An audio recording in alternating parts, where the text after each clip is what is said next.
Sige po. June 23, 1984 po. Basahin natin yung birthday nyo sa kawikaan, no? Basahin natin.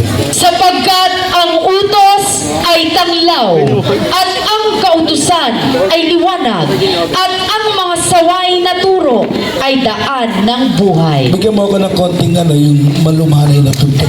Sasabihin ko yung kanyang birthday. Dali. Yung malumanay lang. Sister, makinig ka, kapatid. Ito yung kahulugan ng birthday mo. Sabi mo sa akin kung mali. Sige. Na pumapalak pa kayo. Sa iyong buhay, kapatid, dumating ang malungkot at masalimuot. Dumating na ikaw ay nalilito at walang direksyon.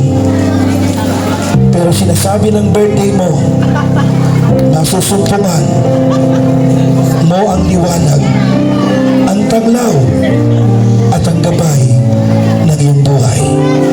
At yan ay nasumpungan mo sa Church of God Bible Forum. Palakpakan. Ito ang inyong Kuya Eddie. Totoo yan, kapatid. Totoo, tayo po kayo, totoo.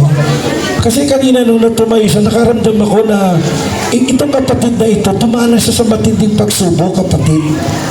Parang may time nga, parang susuko ka na sa buhay. Pero dahil sa Bible Forum, nakapakinig ka ng aral ng Diyos, nagkaroon ka ng pag-asa at liwanag. Palakpakan natin ang Diyos.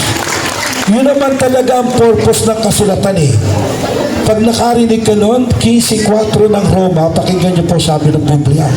Roma 15 at verse 4. Sapagkat ang anumang mga bagay na isinulat ng una ay nangasulat dahil sa ikatututo natin, upang sa pamamagitan ng pagtitiis at pag-aliw ng mga kasulatan Ano meron ka? ay magkaroon tayo ng pag-asa. Palakpakan natin ang Diyos.